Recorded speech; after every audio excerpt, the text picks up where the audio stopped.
The night Dmitry Bivol was on the verge of disaster. As I mentioned, Bivol. Good shot there. That might have hurt Bivol right there. That was an overhand right. He nearly lost it all. Doesn't want to be too reckless, too gung-ho with it at the moment. Big overhand right there. Didn't quite land, but he just steps in. Very well balanced, very technically well scored. There's a bit of a... Not long ago, Dmitry Bivol claimed what might be the most significant victory of his career, avenging a past defeat at the hands of Artur Beterbiev.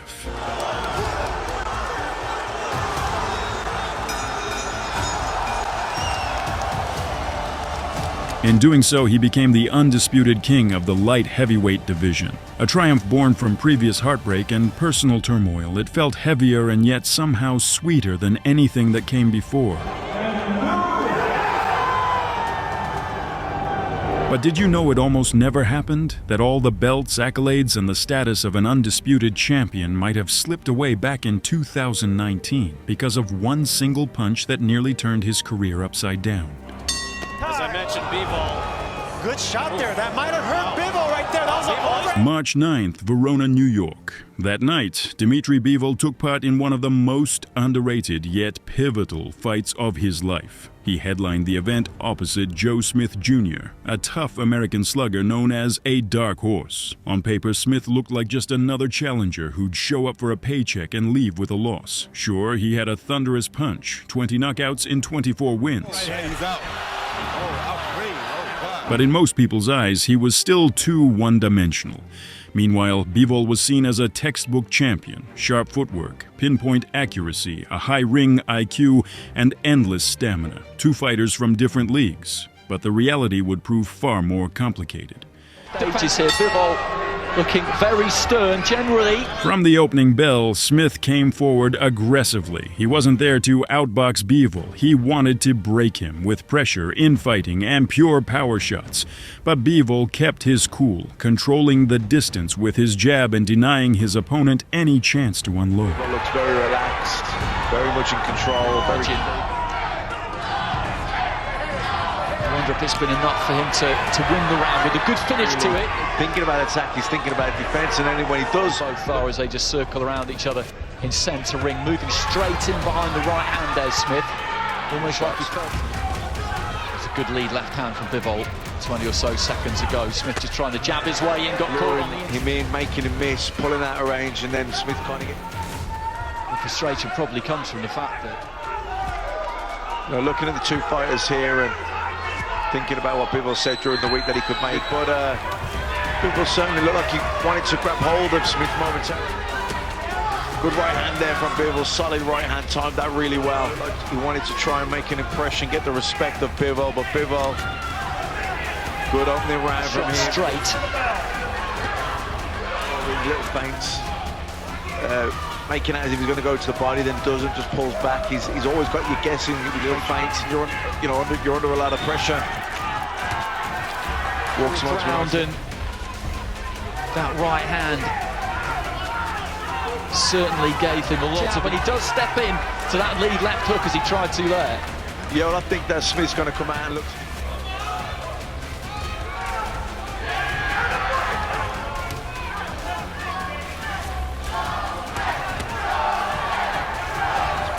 More so than being hurt by anything. I mean, he's a pretty tough guy. It's quite an Eastern European. Joe Smith is so kind of preoccupied with his own defences that it's better to take one to land one. Then came the fourth round and a wake-up call.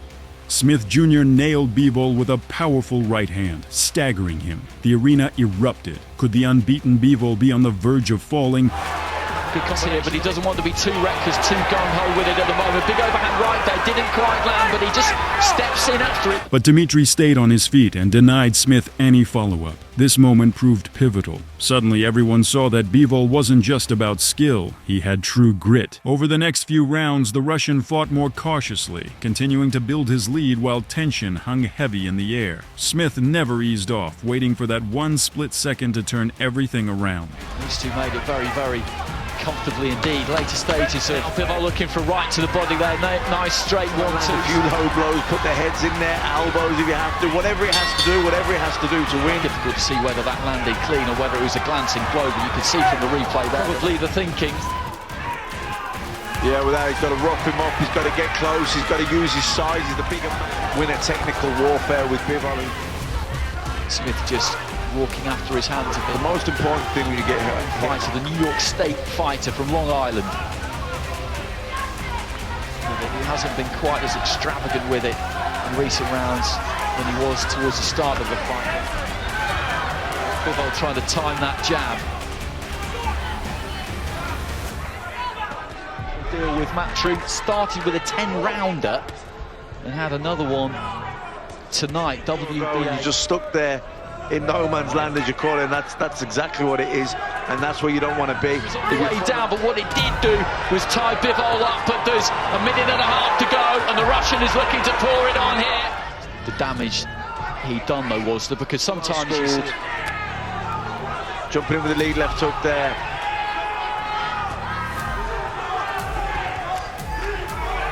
Yeah, Joe Smith doesn't want this to become...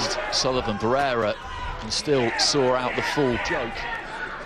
But we'll have to wait and see. I don't think that's going to emerge during the course of the fight, and I may... Without a doubt, he knew that he landed a solid shot and that it hurt Joe Smith. But Joe Smith, tough guy though, Joe Smith recovers very quickly. These are solid shots. But these are punishing shots, goes down. Really, he didn't have an answer to Bivol. Now it's more success with that kind of tactic than he was having in the opening 3 rounds. Okay, it's not perfect. More success. Lovely right hand there from Bivol. Just met Joe Smith as Joe tried to close the distance. Could be a slight problem, but he's not showing any signs of it at the start of the 7th round. We're into looking for that big overhand right for Bivol with the glove up. Able to protect himself. To get out of the corner, but he didn't quite manage to take it. He has now. He's got to do this the hard way, as they say. He's got to make it a rough, tough, rugged affair. I'm a more physical man. I can lean on you, I can pull down, I can try and land a few. That's it, and you cannot afford to get caught in that no man's land. That's what they're trying to do. They're trying to feint you and trying to take that hard. It'll be difficult if he has perforated his ear, and it's a horrible injury. Happened to me a couple of times, and it totally affects. Going very side on here, defense behind the target there, but back to the ropes, and Bivol. And he nearly found it again in the 10th round. In the final seconds, Smith landed a right hook flush on Bivol's temple, just as the bell sounded. Dmitry wobbled from the impact. Shoulder there, Smith. Away.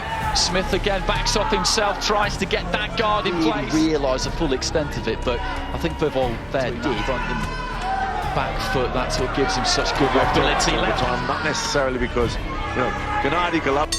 As I mentioned, Bivol, good shot there. That might have hurt Bivol right there. That was an overhand right. In the championship round, Smith poured on even more pressure, throwing heavier shots. But Bivol rose to the challenge, stifling every attack and showing who truly ruled the ring. Fighter really technically much better. Yeah, nice 1-2 down the middle from him. Yeah, I think a lot of guys like to leave the left hand out there. It does block the vision of the fighter coming forward. Be willing to take one, to land one. It's not getting engineer them, but at no point has he really looked at. So just under 90 seconds to go, and Bivol is all but there, everything. So there's no great shame in that clubbing left hand. When you compare him to Callum Smith, for example, I don't think he would be. Smith physically would be bigger, definitely. I think so. I think you're not going to break someone's heart by landing a really good right hand on the bell. And he's come out quick here at the start of the 11th. It's been a good round.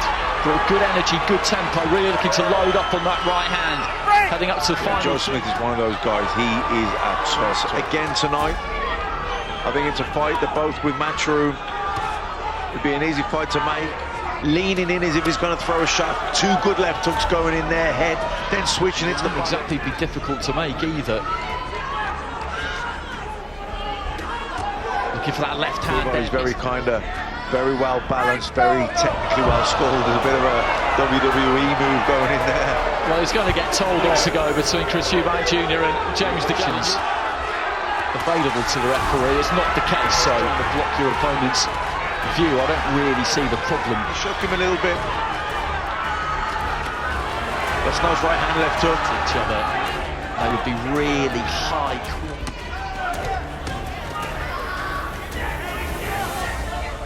Good sharp hand speed there from first gear. Lovely jabs there, head and body, then hooking up the jab. You watch his feet when he pulls out of range. Straight away he's looking to get back in. It's something that the referees can take varying views on, a bit like pulling it off the two. But he's got respect for Joe Smith. Shook Bivol, who I think in hindsight, I think he was glad that that was on the bell. Nice combination from Bivol. Career 268 wins, 15 defeats in that Russian system. He never really got to the #1 spot though. He could do super middleweight. He looks quite a bit smaller than Joe Smith. Well, I was just miss all the time. Absolutely, Andy. Tough guys like Joe Smith there. I think landed completely solid, just a glancing blow. Nice stiff jump from Smith. It's alarming and it's surprising how many times you just land that straight right down the middle after it. He hurt him with that left hand that just doubled Smith over and caused him to... Yeah, I like that lead, double left hook. He mixes it up so well, he never... Everyone like heavyweight, huge for the weight. That's good work from him. And he feels that he can't pull it then. If a fight were to end in those... Interesting there, Bivol just stuck out the left hand and just left it in the face of Smith to get through. Yeah, I think so. Nice combination from Bivol. 10 seconds or so, right at the very end here, he's looking to really pour it on. And shots getting through there, and maybe one just a little bit. By the final bell, the judges were unanimous. Victory to Dmitry Bivol. It was his 5th successful title defense. Yet it was more than just another statistic. That night, Bivol proved he could do more than outbox opponents. He could weather a storm. Dmitry